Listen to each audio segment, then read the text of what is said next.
Okay, everyone, back again. We're on to Plymouth Mission 4. Let's look at the mission briefing real quick. Let's see, Eden Laser Turret. Laser weaponry similar in destruction force to Plymouth Microwave Turret. Less effective against armored targets. And I'm not going to bother with the story there. Complete objectives. Okay, this is a reconnaissance mission. We're going through the Eden colony and transmitting data. Now, normally, when you play this game, Plymouth is red, Eden is blue, but you're going to see something unusual of that when you... Well, it's actually better to start this in Eden, because then it makes sense. But as you can see, everything here is green. The reason it's green is that this is the original Eden colony. They were doing research to terraform the planet, and something went wrong with the research.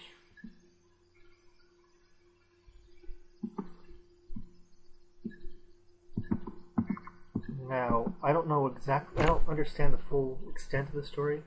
I'll probably understand it pretty soon because I'm working on a degree in biotechnology.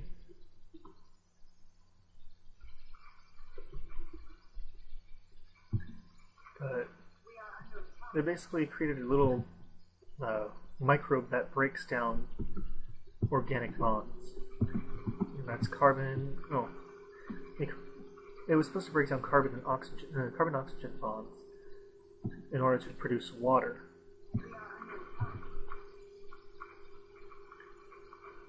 And it went a little bit out of control because these scientists aren't the ones that developed the technology. And it makes more sense when you know the story that was in place for Outpost 3.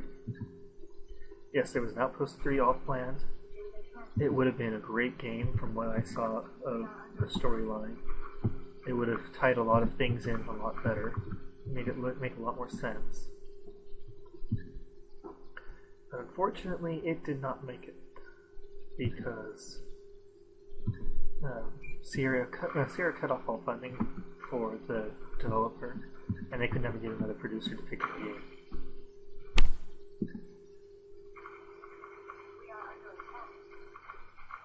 Now, there have been a few attempts for fan-made Outpost 3 games using similar storylines, but never the same one.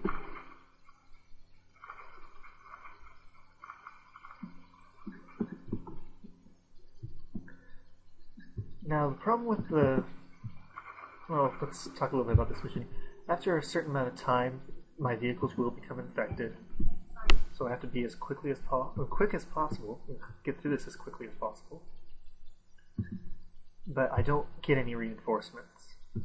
I will never have a single reinforcement come in for this mission.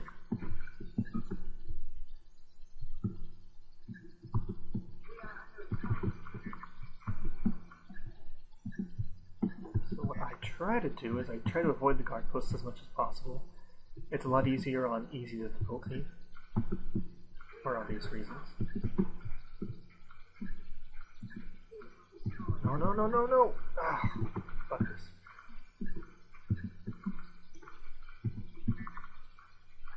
Now, early game, Plymouth has a huge advantage over Eden. The microwave weapon does a lot more damage than the laser weapon does. But Eden pretty quickly towers over Plymouth. There goes that spelling again.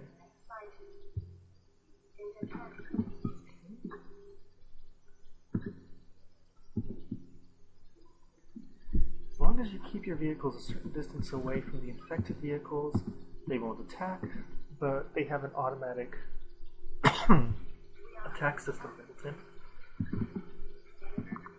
That vehicle's lost.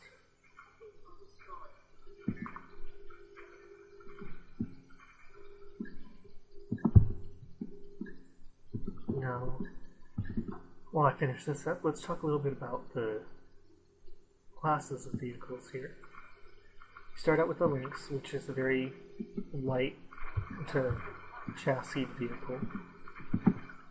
You know, it's based off of the Scout's chassis, so it's pretty quick, but you can't really armor it up very well.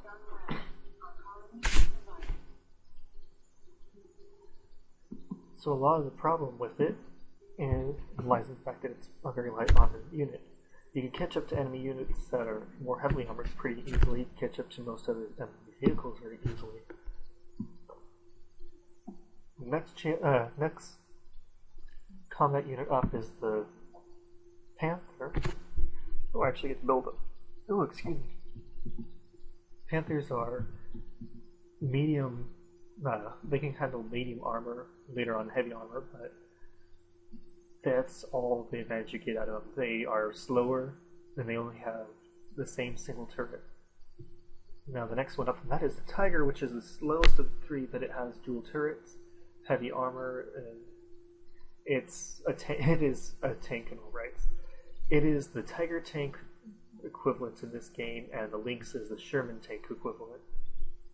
I don't know what you would consider the Panther, but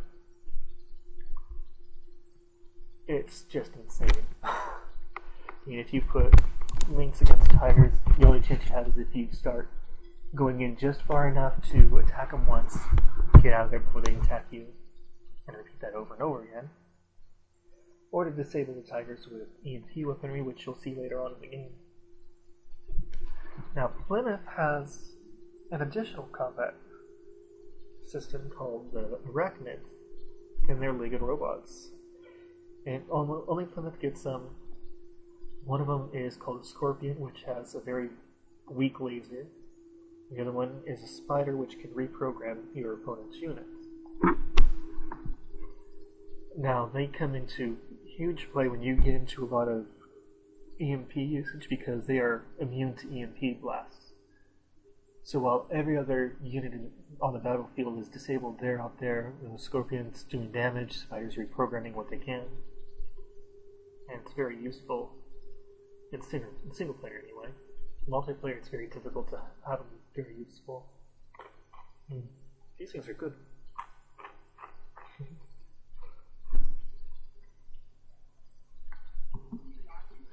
Let's get a little bit of an introductory into this. I know I'm not going to be able to complete this at all. Advanced Lab is already built, so that's useful.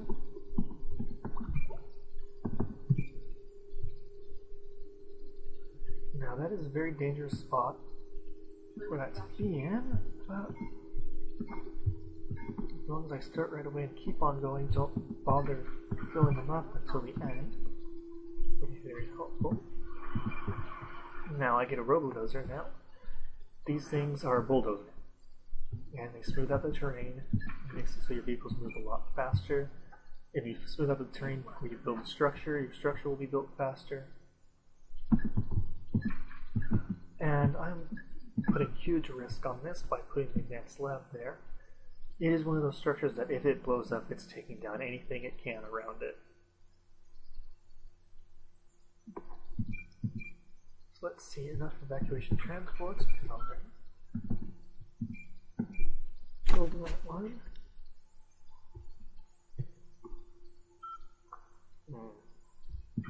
Now I like to get as much built as possible early on. Damn clock.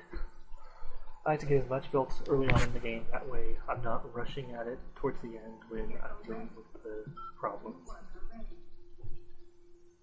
Oh, I just remembered that this is the first mission that Plymouth actually encounters the spread of the Blight. And that's the micro I was talking about beforehand. It'll come up around here, but it'll appear as this purple stuff on the screen. And if vehicles will be instantly destroyed by it, just like with lava. And structures that are infected by it are completely useless to you.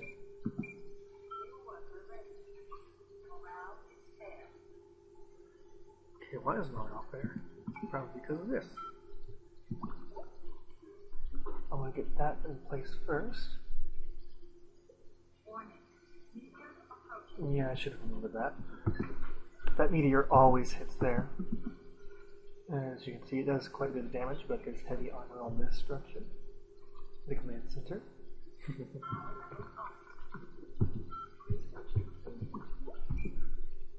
Environmental physiology, right there.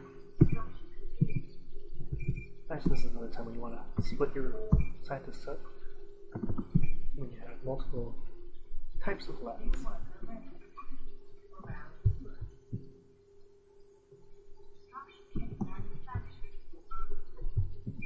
The objectives, macrodome and structure factory still. As you can see, I'm taking a huge hit on resources from the start.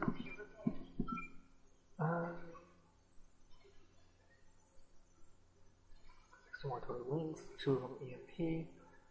RPG, oh, that's another thing to talk about. Well, with the different types of weapons, you start out with the basics. Plymouth gets the microwave, Eden gets the laser. Next thing up you get is, you can either research the EMP or the RPG for Plymouth. With Eden, instead of an RPG, it's a railgun. Now, there's been a lot of debate on this in the community. Well, I say a lot, but it seems like a lot to me. About whether the railgun or the RPG is better. Well, the railgun does more damage. It is a line of sight weapon. If you can't see the enemy unit, if you were standing there, you can't shoot at it. So, for example, if I had microwave links here and they had a railgun right here, they couldn't shoot the microwave links couldn't shoot back because it is also line of sight. But the RPG is projectile. So you have a RPG down here, a railgun up here, the RPG can shoot the railgun all day long. EMP is also a projectile weapon, so it has that same advantage.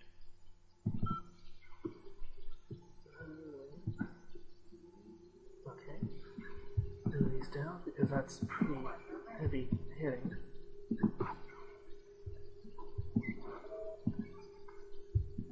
How many scientists do I have? I have not enough.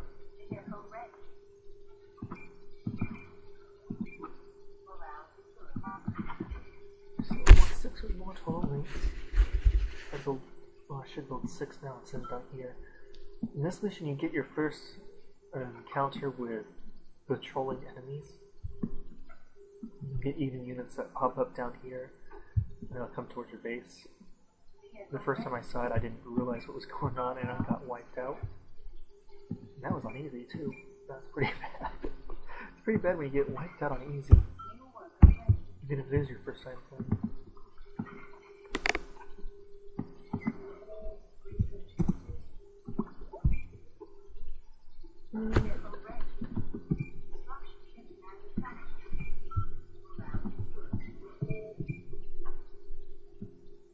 Already, I don't know when they start, so I'm going to leave them here. I don't know if that little whistle is coming through when I'm talking. I have a retainer that I'm supposed to be wearing a lot. Right now I have it out. Because of it, my tongue is used to a certain amount of space, and when that space increases, I start whistling. I hate it.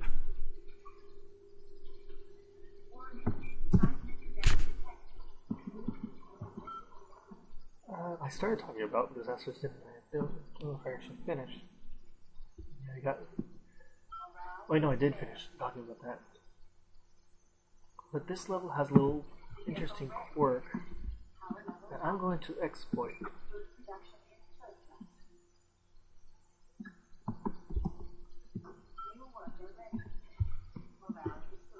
Because I can.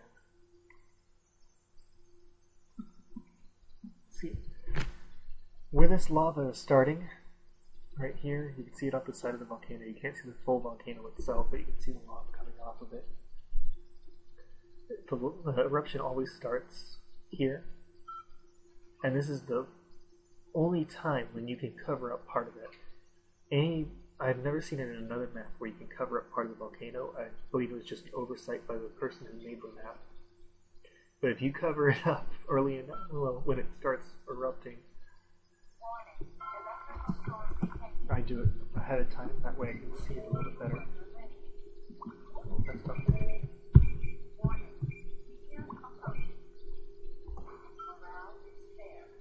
But if you cover it up when it's erupting on this particular map, it will lava won't spread. I have no idea what causes it, but I'll take advantage of it every time. Because otherwise I have to mine one of these two beacons. This one's right next to where the enemies are coming up. This one's pretty close to where the light starts.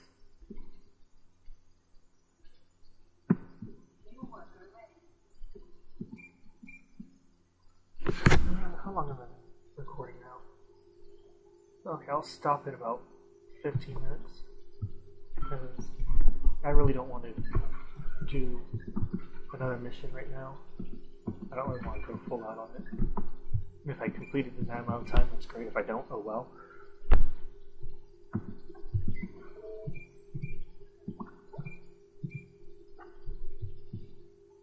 And hopefully I can clean up the audio on Gold Wave this time a lot better than I did in the last one.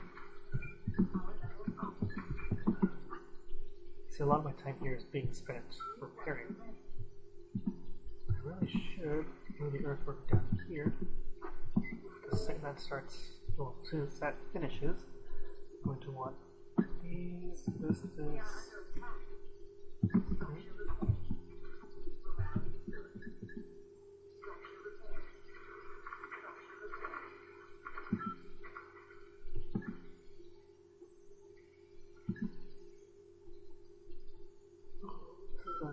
This is going to hurt.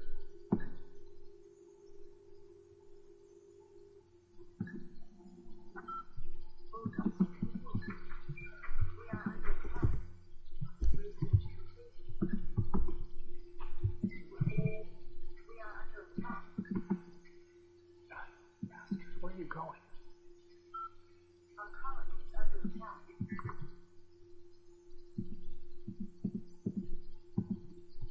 See, if I just let him go, he'll come back around.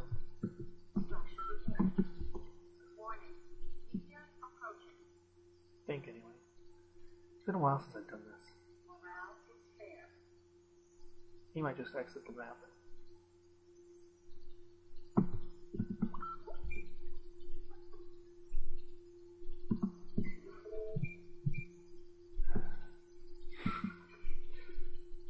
Oh boy, you're very annoying.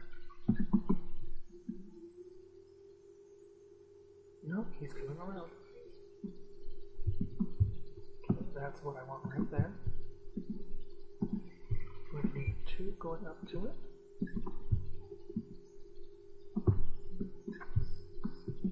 Over here.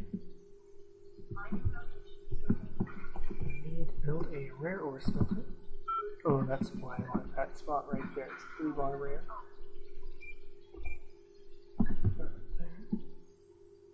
Oh, no, he's not going more far. He is going to come back around. Can I wait for that to build?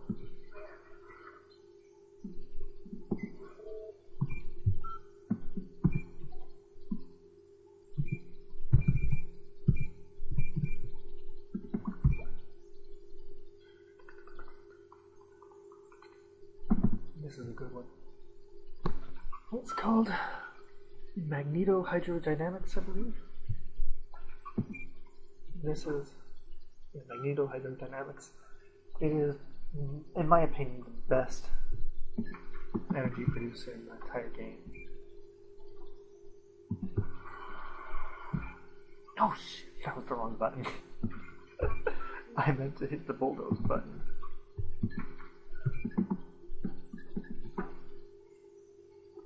Dang, that's taking a beating. There's something interesting about this game. It uses procedurals. That microwave beam is procedurally generated. I don't know how to explain procedurals, so it's kind of pointless for me to bring it up, but it's an interesting little tidbit. Spore, Maxis's really big title right now, is completely procedural. And that was a very interesting thing. It was... that's what I was afraid of happening right there. I can't recover from that very easily. By the time I get recovered from it, this game's over. So I'm going to cut right there. I'll talk to you guys next time. Hopefully it won't be so long before I record this again. Like I said, I love this game, and I really wish that it did a lot better than it did. And you can still find it online. You can find it. We've actually found copies of it in bargain bins at Walmart for 99 cents. You know, considering that this was a $5 game, which was pretty high up there at the time. Oh, actually, no, this wasn't a $5 game. What was it? I don't remember what it was. I was too young to really understand the concept, but... well, not the concept of money. I understood the concept of money. I just didn't understand the full impact of it at the time. Someone else could probably tell you what it was originally, but considering the time, that was a lot more money back then. So to find it in that 99-cent bargain bin, that's a pretty good discount, don't you agree?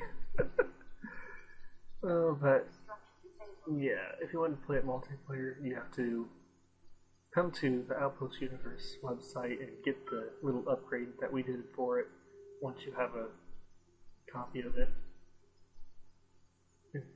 We did a little, well, I say we, I didn't actually do any of it, but our coding people, yeah, that's a real gun right there, the people who do the coding in the community really did a good job on trying to, well, they did their best to crack the original coding. They had to just do a lot of guessing at it.